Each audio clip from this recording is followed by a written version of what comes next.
एका नेत्यावर गोळीबार करण्यात आला असून हा धक्कादायक प्रकार पोलीस ठाण्यातच घडलाय। भाजपचे कल्याण पूर्वेचे आमदार गणपत गायकवाड यांनी शिंदे गटाचे कल्याण शहर प्रमुख महेश गायकवाड यांच्यावर गोळीबार केलाय। हिल लाईन पोलीस ठाण्यातच हा धक्कादायक प्रकार घडला। या घटनेने संपूर्ण राज्यात खळबळ उडाली आहे। दरम्यान यावर ठाकरे गटाने आपली पहिली प्रतिक्रिया दिली आहे। महाराष्ट्रात गेल्या 1.5 वर्षामध्ये माफिया आणि गुंडांचं राज्य सुरू झालंय। निवडणुकांसाठी गुंडांची मदत व्हावी म्हणून पुणे, मुंबई, कोल्हापूर, ठाणे, सोलापूर जिल्ह्यातल्या अनेक गुन्हेगारांना जामिनावर बाहेर काढलं जाते, असा आरोप ठाकरे गटाचे खासदार संजय राऊत यांनी केलाय। ते मुंबईमध्ये बोलत होते। दरम्यान उल्हासनगर शहरात सत्ताधारी भाजपा आणि शिंदे गटाच्या पदाधिकाऱ्यांमध्ये मोठा राडा झालाय। भाजपा आमदार गणपत गायकवाड यांनी शिंदे गटातील शहर प्रमुख महेश गायकवाड यांच्यावर 5 गोळ्या झाडल्या। धक्कादायक बाब म्हणजे पोलीस ठाण्यात हा प्रकार घडलाय। या घटनेत महेश गायकवाड गंभीर जखमी झाले असून त्यांच्यावर रुग्णालयात उपचार सुरू आहेत। महाराष्ट्रामध्ये गेल्या 1.5 वर्षापासून माफिया आणि गुंडांचं राज्य सुरू आहे। मुळात महाराष्ट्रात जे राज्य आणलेलं आहे ते झुंडशाही आणि गुंडगिरीतून आणलेलं आहे। कायदा आणि घटनेचा मुर्दा पाडून आणलेला आहे।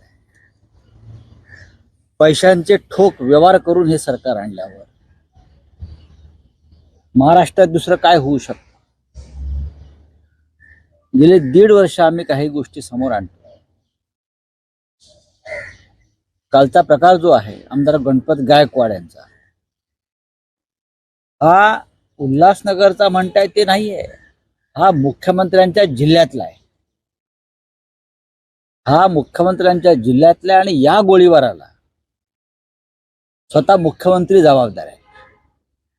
मी गणपत गायकवाड आमदार यांचं निवेदन ऐकलंय। ते त्राग्याने असं म्हणतायत, मी त्यांच्या कृत्याचं समर्थन करत नाही अजिबात। एका लोकप्रतिनिधीनं पोलीस स्टेशनात जाऊन गोळीबार करणं याचं कोणी समर्थन करणार नाही। पण ते सत्ताधारी पक्षाचे आमदार आहेत, भारतीय जनता पक्षाचे। त्यांच्याच पक्षाचे गृहमंत्री आहेत, उपमुख्यमंत्री आहेत। गणपत गायकवाड असं म्हणतायत की मी मनस्तापातून एकनाथ शिंदे यांच्यामुळे हा गोळीबार केलाय। हे त्यांचं स्टेटमेंट आहे। भाजपचे आमदार गणपत गायकवाड असं म्हणतायत,